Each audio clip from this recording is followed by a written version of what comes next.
Non, dire juste pourquoi on s'est mis tout d'un coup en cercle, pourquoi on a accueilli ces personnes, voilà. Voilà, on vous accueille aujourd'hui, je pense qu'on vous accueille aujourd'hui parce que... Vas-y. Tu sais pas. Bon, si tu veux pas, tu le dis pas. Alors, je m'appelle Esteban, mon nom de famille c'est Jules Pétio, j'ai 11 ans et demi, je suis en 6e 2, j'habite à Rilly. Et ensuite, je sais pas pourquoi, je sais pas. Moi, je m'appelle Irina Chevron, j'ai 11 ans, je suis en 6e 2 et moi non plus, je sais pas pourquoi. Je m'appelle Enzo Lopez, j'ai 11 ans, je suis en 6e 2 et je sais pas du coup pourquoi. Je m'appelle Maëlys Denis Petit, je suis en 6e 2, c'est touchant en mental loi et je pense qu'il faut être là pour nous présenter votre association. Je suis Evan Cauchois, j'ai 11 ans et demi, je suis en 6e 2 et je pense pour être gentil avec les petits Africains. Bonjour, je m'appelle Riley Picard, j'ai 10 ans et je sais pas pourquoi vous êtes venus. Ah si, peut-être pour l'association. À toi. Bonjour, je m'appelle Gavin Simon, j'ai 11 ans et demi, j'habite à Pouzé et je sais pourquoi vous êtes venus, c'est pour l'association Sourire d'Afrique. Non, c'est les amis de Nafadji. La famille de Nafadji, puis vous allez nous parler de la famille de Nafadji. C'est pas la famille, ce sont les amis de Nafadji. Voilà. Bonjour, je m'appelle Eric Benitep, j'ai 11 ans et j'habite à Marcilly. Et je pense que vous êtes venus pour nous présenter votre association. Bonjour, moi je m'appelle Louis Fanto, j'ai 11 ans et demi. Je pense que vous êtes venus ici pour nous parler comment ça se passe avec les enfants qui sont en Afrique, pour différencier entre nous et... Je m'appelle Lise de Fouet, j'ai 11 ans et demi et du coup, je sais pas pourquoi.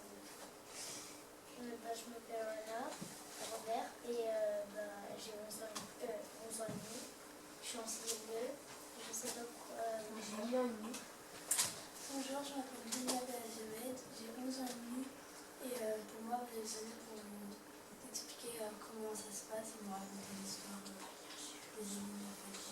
Bonjour, je m'appelle Mélanie, j'ai 11 ans et demi et Je suis Blanche Cassio, la professeure donc, de français, qui leur a pourtant expliqué pourquoi vous veniez. Je le promets. Voilà, alors je pense qu'il y a une confusion. C'est vrai qu'on a accueilli l'association Sourire d'Afrique pour une course solidaire lundi. Donc par exemple, le gamin a fait un peu une confusion entre votre venue et cette première manifestation.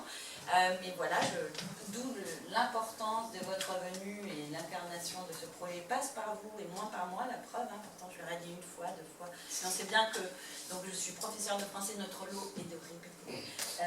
Voilà, donc je vais vous laisser la parole pour pouvoir expliquer ça. Alors je m'appelle André Coleman et je suis venue pour vous lire des contes africains.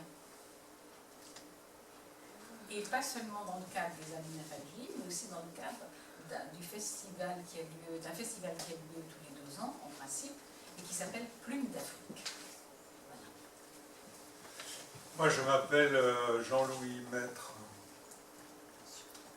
Je suis en grandes vacances. J'étais professeur de français. Puis moi aussi. Pendant beaucoup d'années.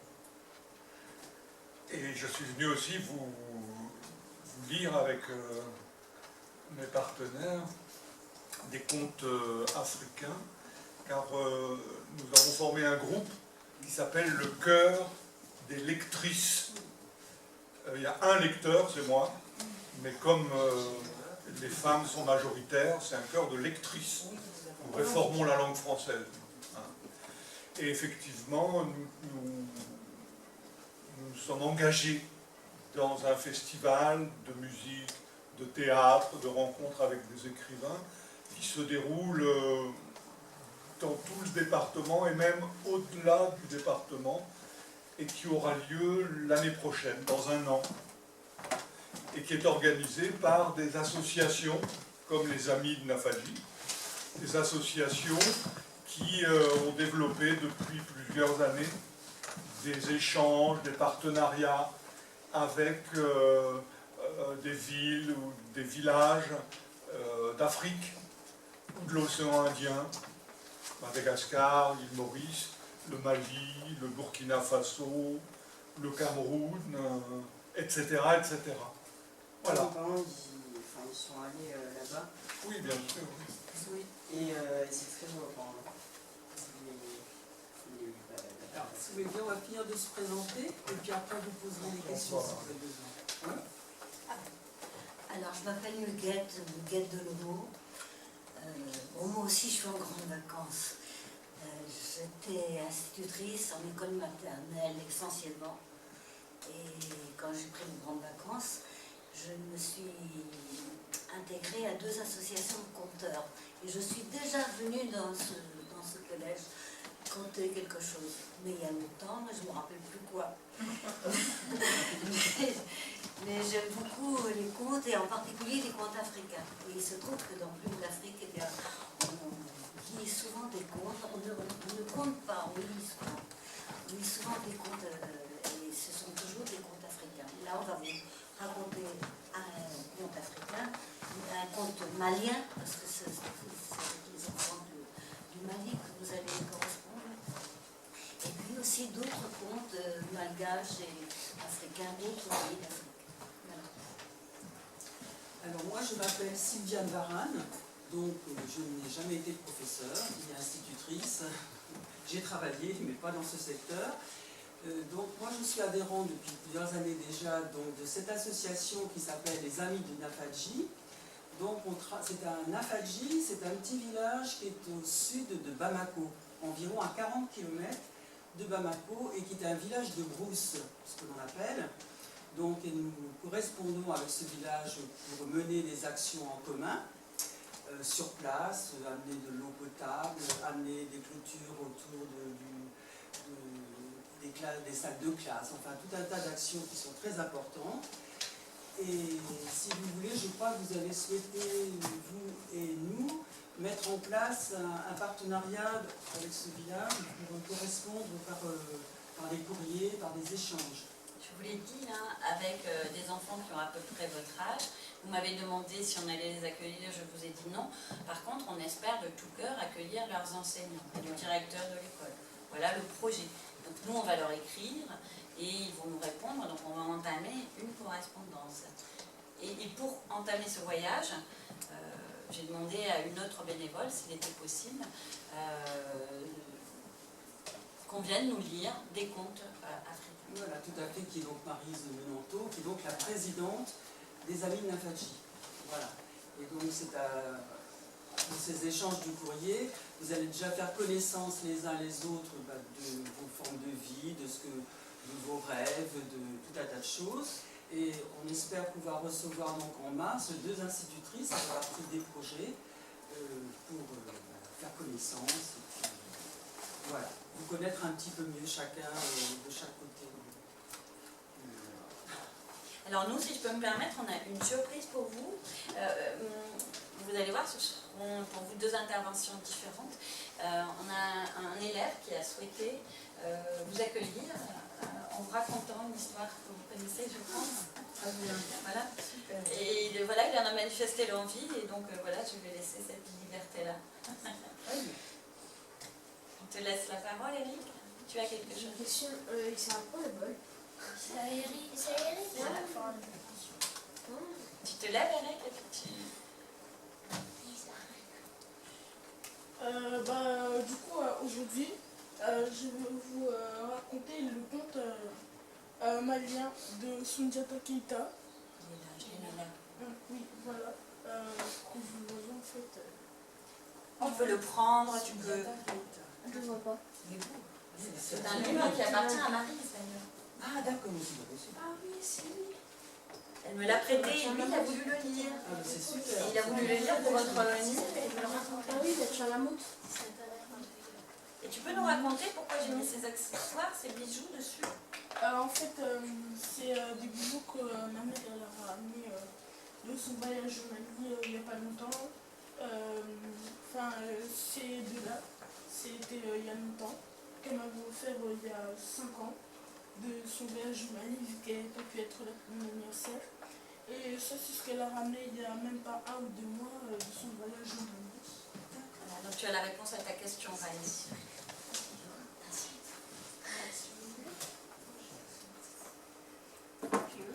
Elle est allée, je peux te poser une question, elle est allée au Mali à quel endroit, tu sais? À Bamako. À Bamako, d'accord, donc elle n'était pas très loin de... Elle aurait presque pu faire un saut jusqu'au campement de Nafadji, puisque c'était à environ 40 km. Elle est partie aussi en Guinée, à Cancan.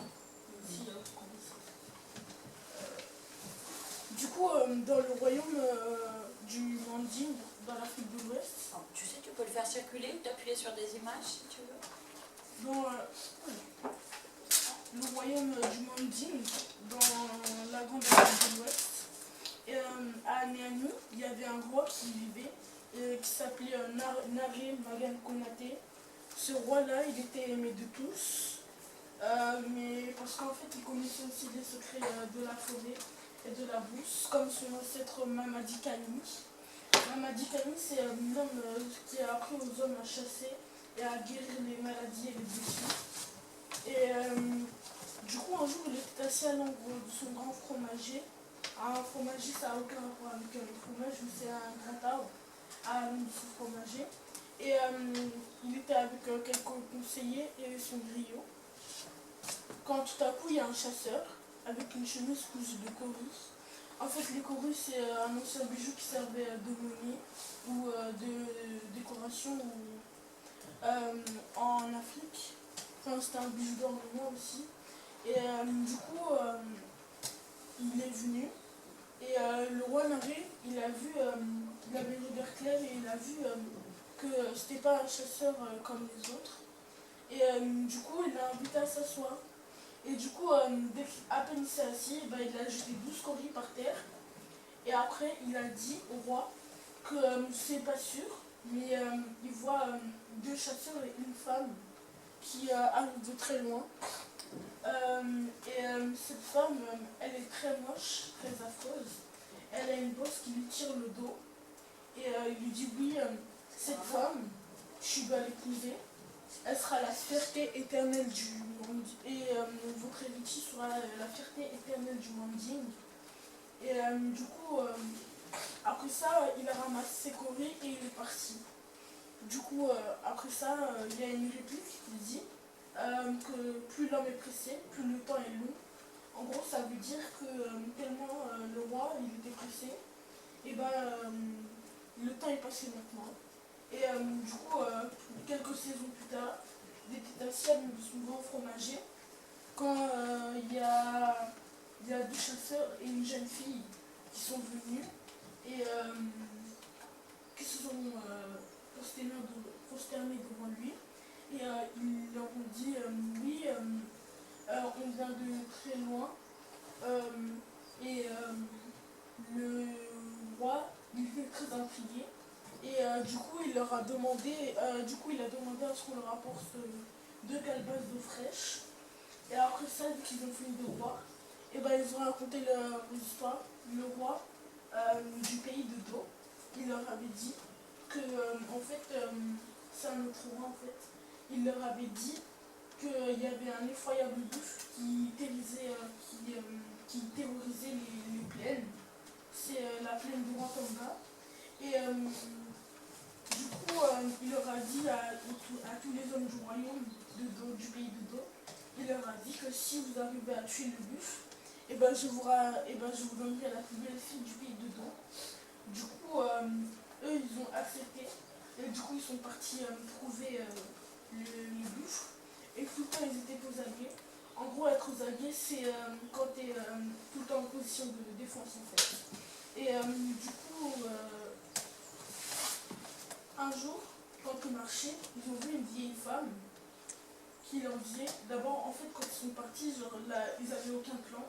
La seule chose qu'ils avaient dans la tête, c'est le nom de la plus belle fille du pays de dos. Du coup, ils sont partis comme ça, sans aucun plan. Et à un moment, ils ont croisé une vieille femme qui leur disait « j'ai faim ». Et un des deux guerriers lui a donné sa viande séchée. Et après, ils étaient sur le point de partir, mais la femme, elle les a arrêtés. Elle leur a dit je sais que vous cherchez le buffle. Et aussi, elle leur a dit ce buffle-là que vous cherchez, c'est moi. Et elle a dit oui, vu que tu lui as donné ta viande séchée, vu que tu m'as donné ta viande séchée, et ben je vais te montrer comment me tuer. Et du coup, elle lui a dit d'abord, il y a plein d'autres comme toi, il y en a plein d'autres hommes comme toi qui sont venus et qui ont essayé de me tuer, mais les flèches, elles ne rentrent pas dans mon corps. Du coup, là, elle lui a dit, tu vas me lancer des quenouilles. Des quenouilles, c'est ça. Elle leur a dit, tu me lanceras des quenouilles dans le dos. Et elle lui a donné un œuf aussi. Elle lui a dit, tu le lances, et ça me sera tombé dans un grand trou. Et du coup, après, il a fait tout ce qu'elle lui a dit. Et après, elle lui a dit, dès que tu m'as tué, tu me découpes la queue. Et tu pars la montrer au roi. Et comme ça, et après, tu réclames ta récompense. Parce qu'en fait, ma queue, c'est une queue d'or. Et du coup, tu demandes ta récompense. Après, elle lui dit, mais fais attention. Elle a dit qu'il y a des secrets. Après, il dit, il y a un des frères, il dit, quel secret? Elle dit, tu ne vas pas prendre la plus belle fille, tu vas prendre la plus moche. Donc au final, tout s'est passé comme il avait prévu. Et du coup, il est parti, un des frères est parti à la cour réclamer sa récompense. Et il a pris la plus belle famille. Et du coup, il y avait tout le monde qui se moquait de lui. Il entendait les rires des gens. Et tout le monde rigolait, il les avait vus. Tout le monde rigolait. Tout le monde, il avait entendu les rires de tout le monde. Même son autre frère pensait qu'il avait perdu la tête.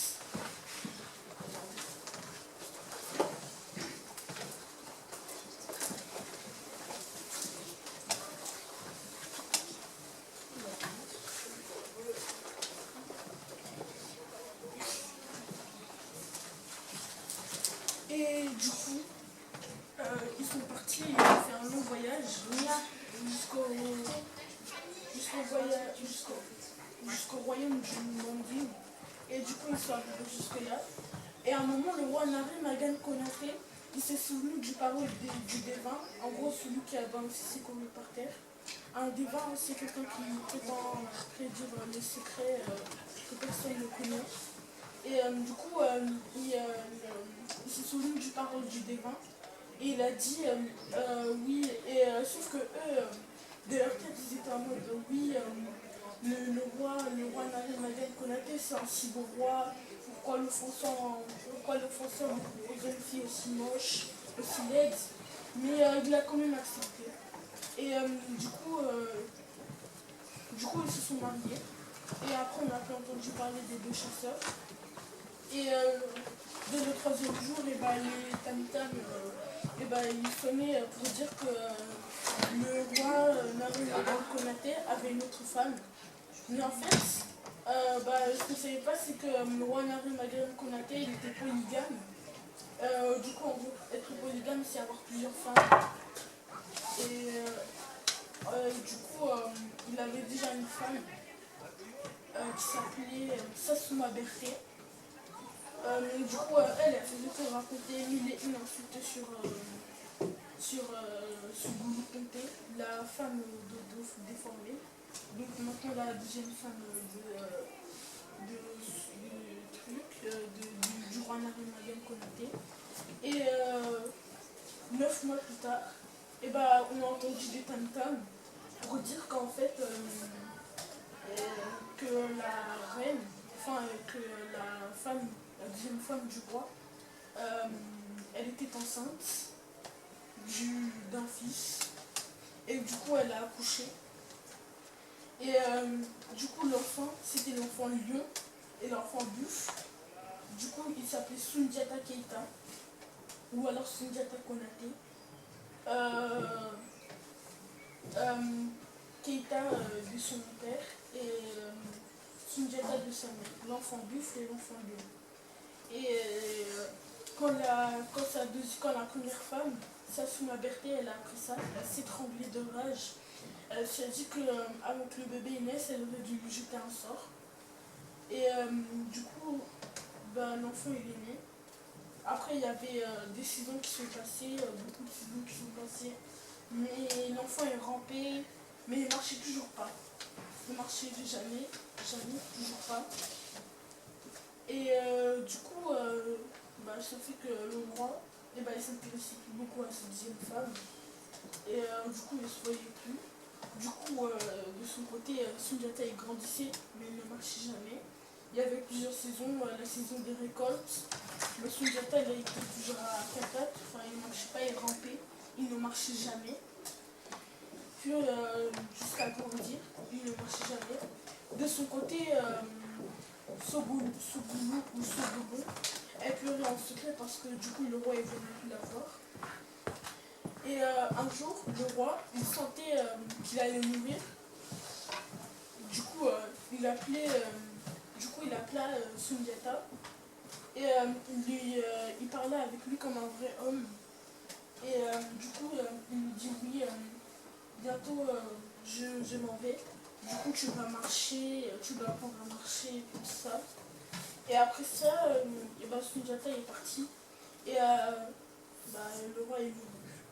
Du coup, après qu'on ait appris la mort du roi, il y avait des cris, des tam-tams, des pleurs, vraiment beaucoup de choses. Et du coup, le fils de Sassouma Berté, la deuxième femme, le roi Bakaran Toumani, en fait, il est venu et il a directement évincé son frère infirme, Soundiata Keita, du trône. Et du coup, il s'est proclamé roi, vu qu'en fait, c'était l'aîné du coup. Et du coup, Sassouma Berté, la deuxième femme, vu que ça l'énervait de voir la face de Sogolon Kanté et de Soundiata Keita, elle a demandé est-ce que toute leur famille, on les mette dans une arrière-cour pour qu'elle ne les voit plus jamais. Mais du coup, Soundiata Keita ne marchait toujours pas. La reine, elle a eu le temps d'avoir plusieurs filles, mais Soundiata ne marchait toujours pas. Alors, du coup, un jour, dans ce jardin, elle voulait avoir des feuilles de baobab pour faire une bonne sauce à ses enfants, sauf qu'il n'y en avait plus. Et du coup, elle s'est dit qu'elle allait aller demander à sa co-épouse, Sassouma Berté, une feuille de baobab pour faire une sauce. Mais sauf que tellement la haine elle est grande, elle vous refuserait même de donner une petite feuille de sauce de la janvier. Et du coup, elle est venue, Sassouma, elle lui a dit oui, t'as qu'à aller demander à ton fils, incapable de marcher, d'aller te cueillir toi-même. Sauf qu'elle avait déjà tellement de haine que Sougoulou, à ce moment-là, elle a regretté d'avoir enfanté Soundiata Keita et elle est repartie tellement humiliée avec les rires des autres. Et elle pleurait, elle regrettait d'avoir enfanté ce bon harem de Soundiata Keita. Du coup, elle est rentrée, elle pleurait. Puis ensuite, son fils, il l'a vu, il lui a dit qu'est-ce qui se passe. Après, elle lui a expliqué ce qui s'est passé. Et du coup, il a dit que moi, Soundiata Keita, je me lèverais et j'irais prendre tout un arbre de baobab et te le donnerai pour que tu fasses ta sauce avec. Sauf que la reine, elle était qu'est-ce qu'il va faire lui encore? Il pourra pas. Sauf que du coup, au début, les gens, ils ont commencé à voir qu'il essayait de se lever. Et du coup, ils ont commencé à l'encourager. Au début, il y avait une flèche au nord. Il l'a pris. Il a essayé de se monter. La flèche s'est tordue. Une deuxième. La flèche s'était encore tordue. Du coup, il a pris un bout de bois solide et Sundiata s'est levé. Il a crié, il s'est levé, petit à petit il se levait. Puis les gens du village, ils entendaient les acclamations de comment est-ce qu'on acclame Sundiata Keita pour qu'il se lève. Et tout le monde est venu l'aider à se lever, enfin l'encourager. Le devin lui-même est revenu, il encourageait Sundiata Keita, il lui disait « Toi, l'enfant buffle et l'enfant lion, je te demande de te lever s'il te plaît. » Et Sundiata Keita s'est levé et est parti cueillir, est parti déraciner l'arbre. Normalement, il doit y avoir une photo. Il est parti déraciner l'arbre et parti lui donner à sa mère. Sauf que, comme d'habitude,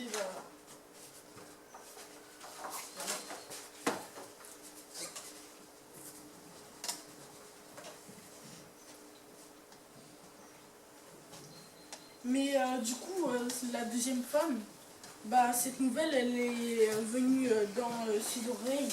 Et du coup, elle s'est tremblée de rage avec son fils. Eux deux s'est tremblés de rage comme à la naissance de Sundiata. Du coup, elle s'est dit qu'elle allait essayer de le faire tuer. Comme ça, ce serait plus un obstacle. Et du coup, un jour, il y avait une cérémonie pour célébrer la mort d'un gars qui est mort. Et du coup, d'un gars tué au plus en fait. Et du coup, Sundiata devait porter la peau de buffle. Et comme ça, Sassouma, la deuxième femme, Sassouma Berthet, elle s'était taillée avec certains des conseillers de Sundiata pour qu'on tire dessus. Sauf que tous ces complots, vu qu'elle n'était pas trop discrète, ils ont réussi à arriver jusqu'aux oreilles de Sundiata Keita. Et du coup, vu qu'il était un peu malin, il a décidé de donner la peau de buffle à quelqu'un d'autre. Et lui, il est resté dans l'ombre pendant toute la soirée, personne ne l'a aperçu. Et du coup, c'est quelqu'un d'autre qui s'est pris la flèche à sa place. Donc là, elle était censée avoir la peau de buffle avec des guerriers.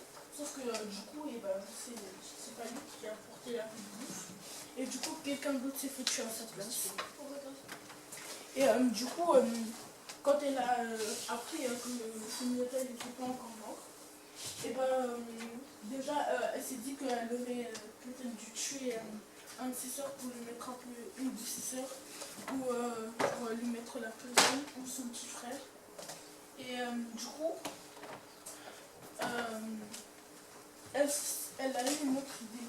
Elle s'est dit qu'elle va envoyer les 9 sorcières